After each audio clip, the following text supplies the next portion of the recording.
안녕하세요. 기사비스의 이경입니다. 창업 실패 사례 분석. 오늘도 가장 실패를 많이 하는 그런 사례들을 좀 이야기해 보도록 하겠습니다. 언젠가 어느 창업자가 저를 찾아왔어요. 그분이 어느 음식점에서 일을 하고 있는데 그 업종이 장사가 너무 잘 된다는 거예요.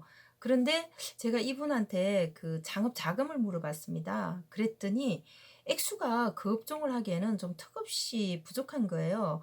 그리고 그 브랜드는 이미 굉장히 그 노후화되어서 그 점포 자체는 잘 되고 있을지 모르겠지만 그 브랜드 자체는 이미 거의 죽어 있는 그런 브랜드였습니다. 그래서 제가 아니 요즘 잘 되는 브랜드들도 많은데 왜 하필 그 브랜드를 하려고 하냐 했더니 이제 그분이 일했던 그 매장이 정말 장사가 잘 된다는 거예요. 약간 유동인구가 많은 곳에서 해야 되는 업종인데 그 자본을 가지고는 전혀 그 업종을 창업하기가 힘든 그런 입지에 들어가기 힘든 자금이었습니다. 그래서 말렸는데 그분이 창업을 해서 정말 좀 낭패를 많이 봤던 그런 사례가 있었습니다.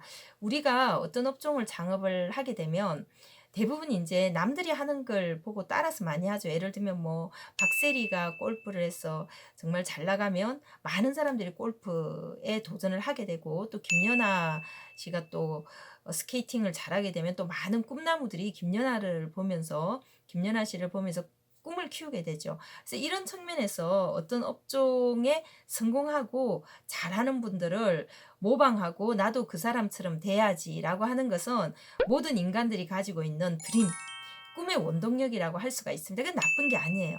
그런데 역시 자영업도 누가 뜨더라 그러면 정말 막 우르르 몰려가서 창업을 하는 그런 경향이 있죠. 예를 들어서 설빙이라고 하는 브랜드가 처음에 등장했을 때 정말 장사가 잘 됐거든요. 물론 지금은 이제 잘 되는 것도 있고 그렇지 않은 것도 있지만 정말 장사가 매출이 굉장히 높고 잘 됐는데 너무 운영이 간편한 거예요. 그래서 사람들이 다 우르르 몰려서 따라갔습니다.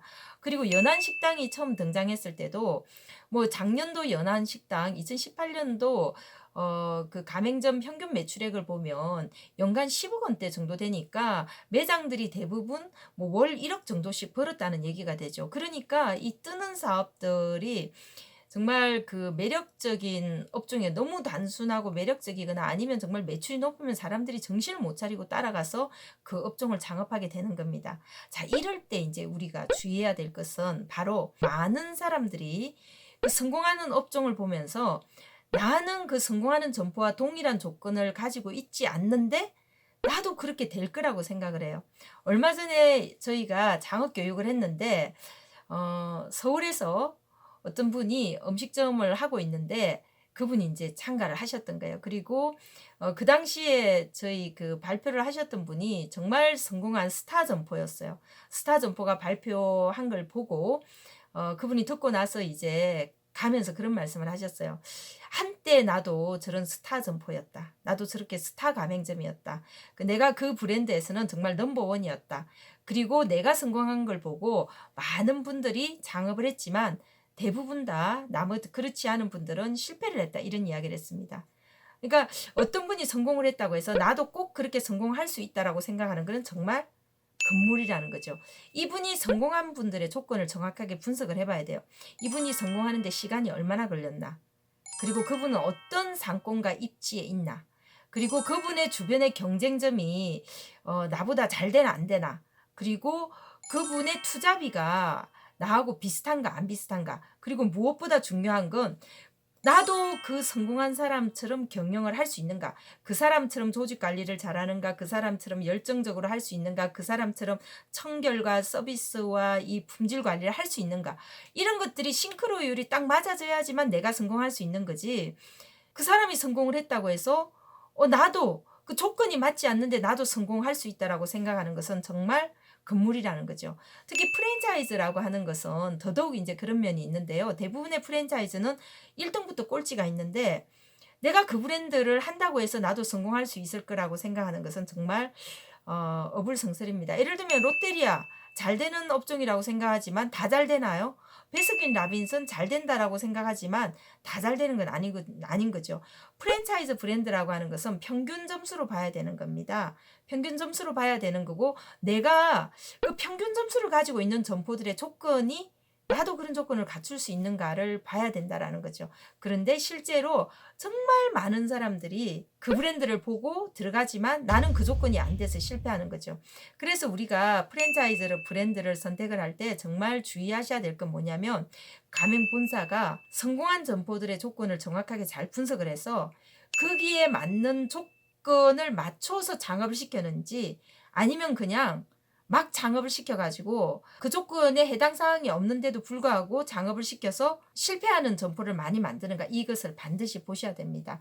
우리나라는 1년 안에 망하는 점포가 25%에서 30%, 2년 안에 망하는 사업자가 50%에서 60%, 3년 안에 망하는 사업자가 70%에서 86%, 87%까지 올라갑니다. 업종별로 조금 차이가 있지만 대부분 3년 안에 한 80% 이상이 업종을 바꾼다라는 거죠. 물론 그 안에는 쫄딱 망하신 분도 있고, 조금 망한 분, 아니면 너무 적게 벌어서 버는 게 이 사업은 재미가 없거나, 아니면 벌기는 버는데 너무 힘들어서 뭐 업종 전환을 하는 분, 굉장히 이제 다양한 유형이 있습니다.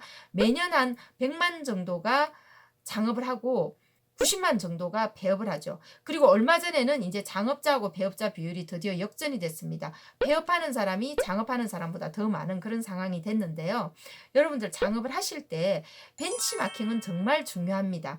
남들이 잘 되는 걸 보고 나도 그렇게 잘 될 거라고 생각하고 창업을 하시지만, 과연 그 성공하는 사람의 조건을 내가 맞출 수 있는가, 나도 그 사람처럼 열심히 할 수 있는가, 나도 그 사람하고 비슷한 입지를 얻을 수 있는가, 이런 걸 보셔야 된다는 거죠.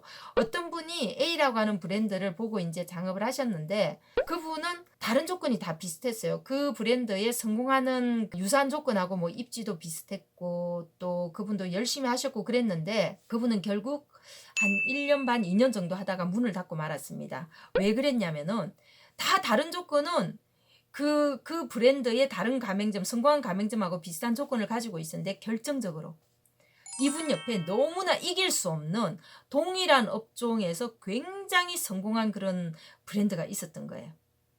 그래서 결국 이분은 아무리 해도 그 사람을 이길 수가 없어요. 그분은 정말 그 동일한 업종에 있는 한식점은 굉장히 유명한 브랜드였고 규모도 굉장히 컸습니다. 이길 수가 없었던 거죠. 실제로 또 어느 서울에 있는 그 잠실 부근에 있는 어느 그 전철 역세권에서 있었던 분의 사례인데, 이분도 포장마차를 하다가 돈을 좀 모았어요. 그래서 이제 그 점포형 사업을 했는데, 이분이 가만 보니까 그 동네에 있는 어떤 그 맛집이 굉장히 장사가 잘 되는 거예요. 그래서 나도 저걸 하면 성공할 수 있겠다라고 생각을 해서 포장마차 이제 사업을 접고, 포장마차를 해서 번 돈을 다 투자를 해가지고 그 맛집 옆에서 가까운 곳에서 그 똑같은 업종을 창업을 했는데 완전 실패했습니다. 왜?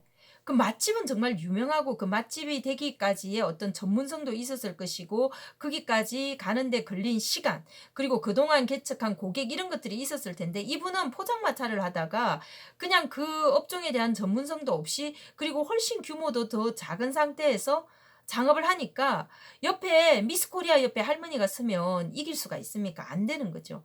그리고 그때까지 시간이 걸리면 이길 수 있을지 몰라도 자영업은 버틸 수 없어요. 자영업은 6개월 이상 적자가 나면 버티기가 정말 힘든 게 현실입니다. 그래서 여러분들, 내가 잘 되는 사업을 보고 벤치마킹을 해서 나도 저렇게 되겠지라고 해서 창업을 할 때는 반드시 그 잘 되는 점포의 조건을 정확하게 분석을 해서 내가 그 조건을 충족시킬 수 있는지 하는 동료 분석이라고 해요. 이거를 비슷한 요소들을 분석해내는 거, 이런 것들을 정밀하게 해서 의사결정을 하셔야지만 실패하지 않는다 라고 할 수가 있겠습니다. 오늘 실패 사례 분석, 동료 분석, 잘 되는 사람을 분석할 때는 그 조건을 정확하게 분석해서 나도 그렇게 할 수 있는지를 봐라 라는 이야기로 끝을 맺도록 하겠습니다. 여러분들 주변에 창업을 꿈꾸고 있는 분, 또 사업을 하고 있는 분이 있으면 이 동영상을 공유해서 그분들의 성공을 도와주시기 바랍니다. 그리고 구독과 좋아요 버튼 누르시면 앞으로도 다양한 정보를 지속적으로 받을 수가 있으니까 구독 버튼 부탁드리겠습니다. 오늘은 여기까지 하겠습니다. 감사합니다.